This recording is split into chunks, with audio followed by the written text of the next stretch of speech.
नमः शिवाय। शिव पुराण श्री रुद्र संहिता तृतीय खंड 53वां अध्याय। बारात का ठहरना और हिमालय का बारात को विदा करना। ब्रह्मा जी बोले, जब करुणा निधान भगवान शिव जनवासे में पधार गए तो हम सब मिलकर कैलाश लौट चलने की बातें करने लगे। तभी वहाँ पर्वतराज हिमालय पधारे और सभी को भोजन का निमंत्रण देकर वहाँ से चले गए। तब सभी देवताओं, ऋषि मुनियों और अन्य बारातियों को साथ लेकर भगवान शिव, मैं और श्री हरि विष्णु भोजन ग्रहण करने हेतु नियत स्थान पर पहुँचे। वहाँ द्वार पर स्वयं शैलराज खड़े थे। उन्होंने सर्वप्रथम महादेव जी के चरणों को धोया और उन्हें अंदर सुंदर आसन पर बिठाया। तत्पश्चात शैलराज ने मेरे, श्री हरि, देवराज इंद्र सहित सभी मुनियों के चरण धोए और यथा योग्य आसनों पर हम सबको आदर पूर्वक बिठाया। वहाँ शैलराज हिमालय अपने पुत्रों एवं बंधु बांधवों सहित कार्य में लगे हुए थे। उन्होंने हमारे सामने अनेक स्वादिष्ट व्यंजन परोसे और हमसे ग्रहण करने के लिए कहा। तब सभी ने आनंद पूर्वक आचमन और भोजन किया।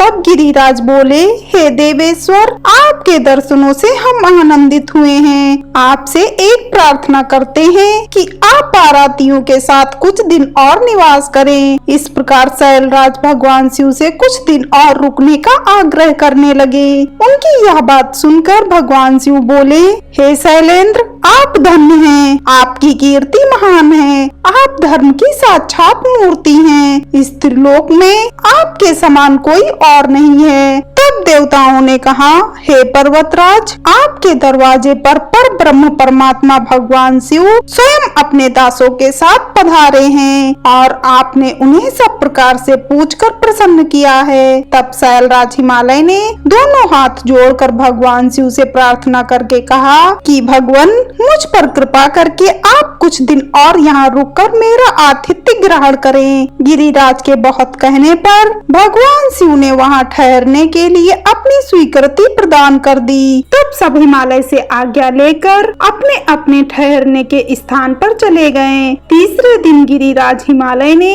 सबको आदर पूर्वक दान दिया और उनका सत्कार किया।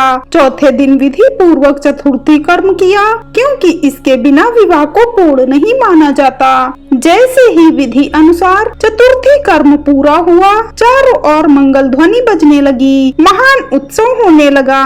नगर की स्त्रियां मंगल गीत गाने लगी, कुछ तो प्रसन्न होकर नाचने भी लगी। पांचवें दिन सब देवताओं ने गिरिराज हिमालय से कहा कि हे पर्वतराज, आपने हमारा बहुत आदर सत्कार किया है। हम सब भगवान शिव के विवाह के लिए यहाँ पधारे थे। आपके सहयोग से शिव पार्वती का विवाह आनंद पूर्वक हर्षोल्लास के साथ संपन्न हो गया है। अतः अब आप हमें यहाँ से जाने की आज्ञा प्रदान करें। परंतु गिरिराज हिमालय स्नेह पूर्वक बोले, हे भगवान शिव, ब्रह्मा जी, श्री हरि विष्णु, देवराज इंद्र, अपनी प्रिय पुत्री पार्वती के कठिन तप के कारण ही आज मुझे यह सौभाग्य प्राप्त हुआ है कि जगत के कर्ता, पालक, संहारक सभी देवता और महान ऋषि मुनि एक साथ मेरे घर की शोभा बढ़ाने आए हैं। आप सबकी एक साथ सेवा करने का जो शुभ अवसर मुझे प्राप्त हुआ है, उसका पूरा आनंद आप मुझे उठाने दीजिए। हे देवाधिदेव, अपने इस तुच्छ भक्त पर इतनी सी कृपा और कर दीजिए। इस प्रकार पर्वतों के राजा हिमालय ने अनेकानेक तरीके से सब देवताओं सहित शिव जी की बहुत अनुनय विनय की और इस प्रकार उन्हें हठ पूर्वक कुछ और दिन रोक लिया। हिमालय ने सबका बहुत सेवा सत्कार किया। उन्होंने सभी का विशेष ख्याल रखा, सभी की आवश्यकताओं का पूरा ध्यान रखा जाता। शैलराज ने देवताओं के लिए हर संभव सुविधा उपलब्ध कराई। इस प्रकार खूब आदर सत्कार करके सबका मन जीत लिया।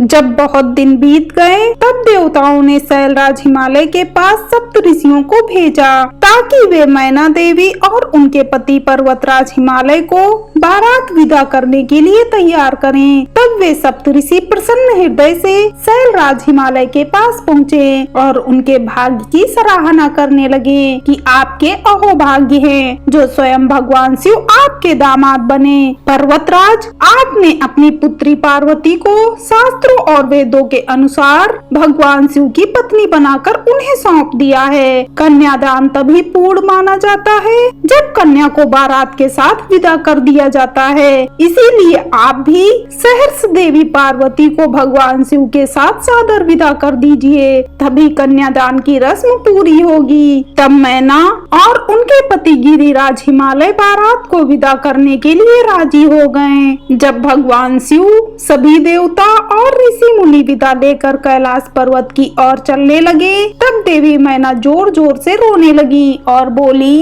हे कृपा निधान भगवान शिव, मेरी पुत्री पार्वती का ध्यान रखिएगा। मेरी पुत्री आपकी परम भक्त है। सोते जागते वह सिर्फ आपके चरणों का ही ध्यान करती है। आप सदा उसके हृदय में विराजमान रहते हैं। आपके गुणगान करते वह नहीं थकती और आपकी निंदा कतई सुन नहीं सकती। यदि मेरी बच्ची से जाने अनजाने में कोई अपराध हो जाए तो उसे क्षमा कर दीजिएगा। आप तो भक्त वत्सल हैं, करुणा निधान हैं। मेरी पुत्री पर अपनी कृपा दृष्टि बनाए रखिएगा। ऐसा कहकर मैना ने अपनी पुत्री भगवान शिव को सौंप दी। कितने आश्चर्य की बात है कि प्रत्येक माता पिता इस बात को जानते हैं कि बेटियां धान के पौधे की तरह होती हैं। जहां वे जन्मती हैं, वहां वृद्धि को प्राप्त नहीं होती।